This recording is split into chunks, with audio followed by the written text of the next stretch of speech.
Welcome back to the Game Room, where we're looking through the gaming collection and we're picking out our favourites, so our favourite games on each system. It doesn't necessarily have to be the best, it doesn't necessarily have to be the top three or anything like that. They're just kind of the favourite games. They're not in any order when I talk about them.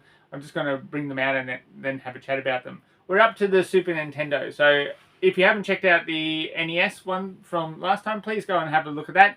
Let's have a look at the Super Nintendo game that I have right here, because it is probably my favourite, especially at the moment, my favourite Super Nintendo game. It is not to do with nostalgia. I didn't have this one growing up. I did play this game on other systems, but not on the Super Nintendo when I had the Super Nintendo.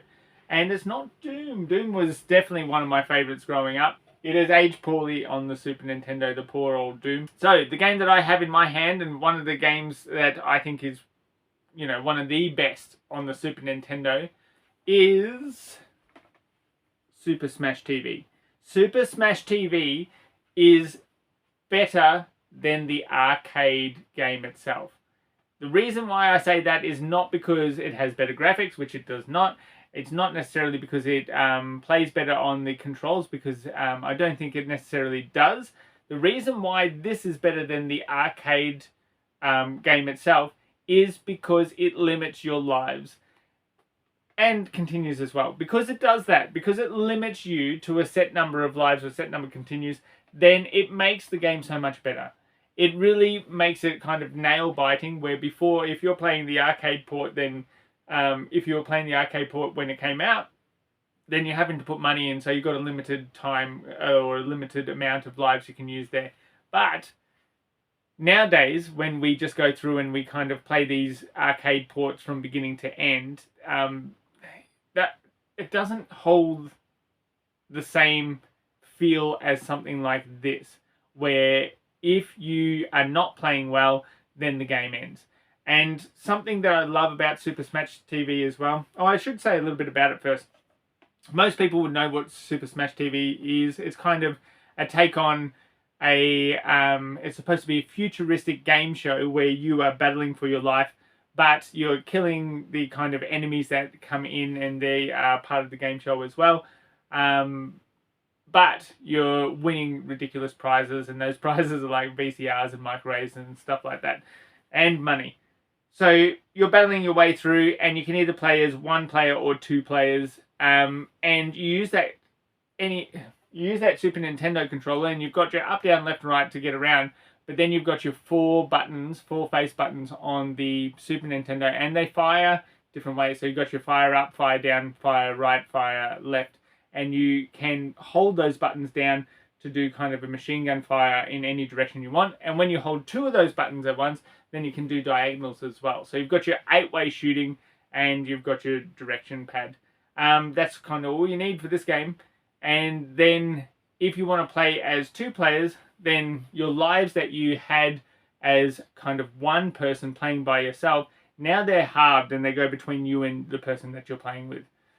It's nice that you can't shoot each other, so there's none of that you have to worry about. It's just purely the enemies and the objects on screen that you're worrying about. But definitely trying to keep your friends safe. If they are not somebody who has played the game as much as you, then it can still be just as fun, because you're looking over at them to see what they're doing, to make sure that they're safe, and you can aim your fire to cover their character so that they have a better chance of survival. But at the same time, you're watching yours. If you play by yourself, then you're really just trying to get it to the end. I haven't beat this one yet. I need a little bit more time with this one, but I think I've come pretty close. It is just such a worthwhile game.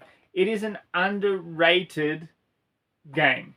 I know that people love this, but it is still underrated because, as I said, this is the best version of the game out there, in my opinion. Better than the arcade, because of the limited continues, limited lives.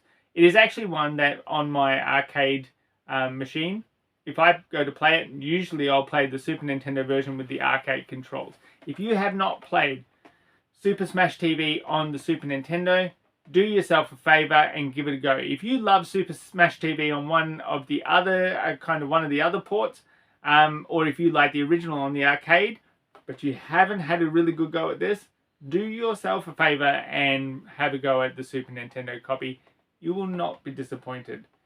I'm giving this one my favorite of my collection at the moment, which I don't have a great deal of Super Nintendo games in my collection anymore, but I've held on to this one because it is such a great game. Nothing to do with nostalgia, just a great game. If you wanted to kind of make a video about your favorites in your collection, I'd love to see them. If you would like to leave the comments down below of your favorite Super Nintendo game, or if you'd like to let me know what you think of this one, then please do. I would love to hear and see more about what people think about all of this. And thanks for watching the Game Room. I'll have more coming up, and you can click on those and have a look at those when they come out as well. Thank you for watching.